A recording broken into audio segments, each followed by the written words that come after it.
namin kami makakatanggap ng kagalakan, kagalingan at ibayong kalusugan.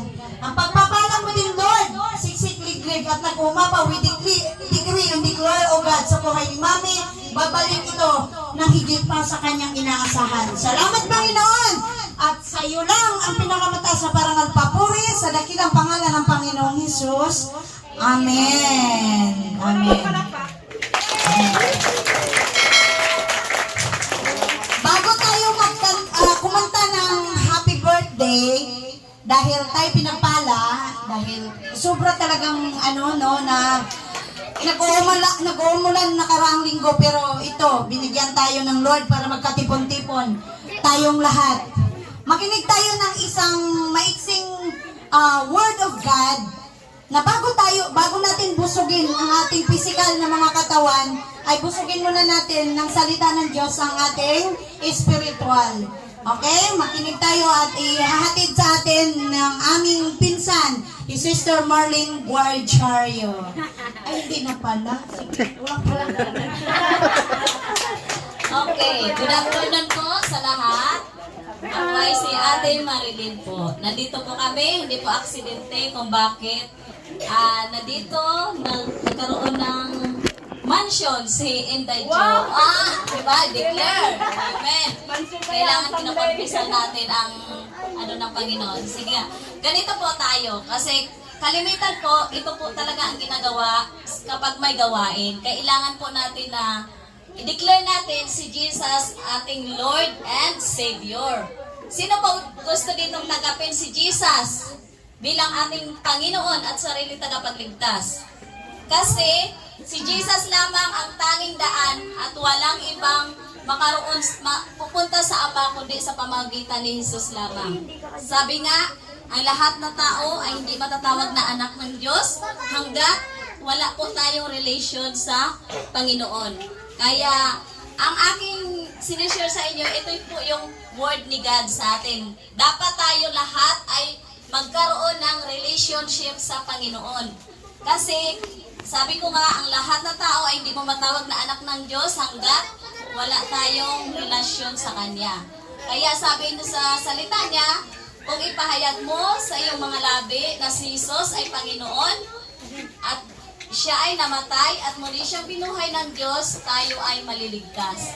Kailangan po ito pong gagawin natin, ipahayag natin ang ating kasalanan. Ariin natin ang ating kasalanan para si Kristo ang magpapatawad sa ating mga kasalanan. Okay. Kaya ngayon, bago mag-umpisa kainan, kailangan natin pag-glorify ang Panginoon. Kasi ito po yung ginagawa namin sa lugar ng Santa Rosa. Ang ginagawa namin, umahayo kami sa bawat lugar at ipahayag ang salita ng Panginoon. Kailangan lang natin, para magkaroon tayo ng relationship sa Panginoon, kailangan natin bigkasin. Lahat po tayo, mga bata, mga matatanda, sundan po natin ang panalangin na ito. Pangunahan ko kayo sa panalangin, tapos susundan nyo lang. Lahat po tayo, bata man o matanda, kailangan po natin ikumpisal ang ating kasalanan. Kasi sabi nga, kahit sa sinapupunan pa tayo ng ating mga magulang, may kasalanan na po tayo. Isang tao lang ang nagkakasala, pero ang tingin ng Diyos sa ating mga kasalanan. Dahil ang tao ay sumuway sa Diyos. Kaya ito po ang gusto ng Panginoon. Ito po yung plano ng Diyos sa atin. Plano niya na tayo ay magkaroon ng buhay na walang hanggan at magkaroon ng buhay na masagana at buhay na pagpapapala ng Panginoon. Sige. Tama na to. Ito na, pangunahin ko kayo sa prayer. Susundan nyo lang ha. Banggitin nyo sa iyong mga labi.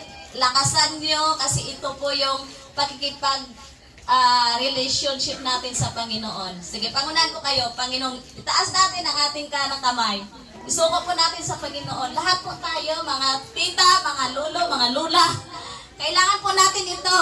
Hindi po ito gawa-gawa ng tao. Ito po ay kalooban po ng Panginoon ito. Sige po.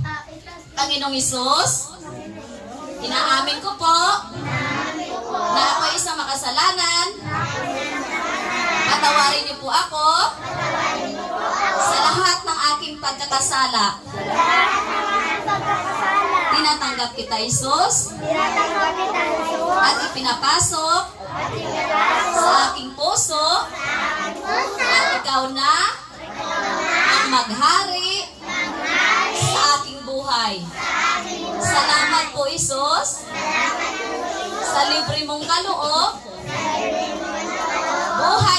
walang hanggan na ibinigay mo sa akin.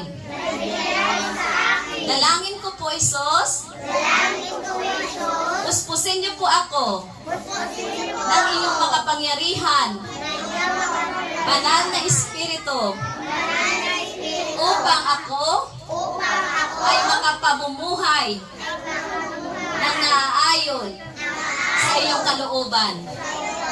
Salamat po, Isos, na ang pangalan ko ay nakasulat na sa aklat ng buhay. Ito po ang aking samot dalangin sa iyong matamis at makapangyarihan. Pangalan ni Jesus. Amen. Okay. Yun po, tinanggap natin si Kristo. Sinong tinanggap nyo? Kristo. Kaya siya na ang nandyan sa inyo. At tayo na ay anak ng Diyos.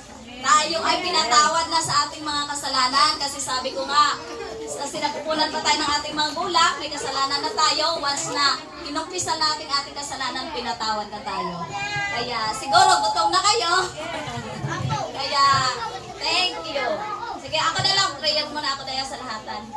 Panginoong Isus, maraming pong salamat sa bawat mga kaluluwa, Panginoon, na numbalik sa iyong kaharian. O Lord God, thank you, Lord God, na patuloy mo, Panginoon, i-bless, Lord God, ang bawat buhay, Lord God. Alam ko po, Panginoon, hindi po aksidente, O Lord God, na nandito kami sa lugar na ito upang ipahayag ang iyong mga salita sa bawat isa. Salamat po, Panginoon, sa pagpapala mo sa buhay ng bawat isa. At makaranas sila, Panginoon, ng mega blessing, Lord God, na nagmumula sa iyong kaharian, Panginoon. Salamat, O Lord God, na makaranas din sila, Panginoon, na mega health sa kanilang physical na pangangatawan, O Lord God. Thank you, Lord God, sa patuloy mo, Panginoon, iniingatan ang bawat isa, Lord God. Alam ko po, Panginoon, na ang iyong kaharian ay nagkasiyahan dahil isa lamang na kaluluwa ang tumanggap. Ito ay masaya ang iyong kaluwalhatian, Panginoon. Kaya salamat po, Panginoon, sa hapong ito. Muli kami, Panginoon, na magdiriwang sa kaarawan ng aming pinsa na si Inday Jocelyn. Thank you, Lord God. We praise you, we honor you, O God, in the mighty name of Jesus. Amen.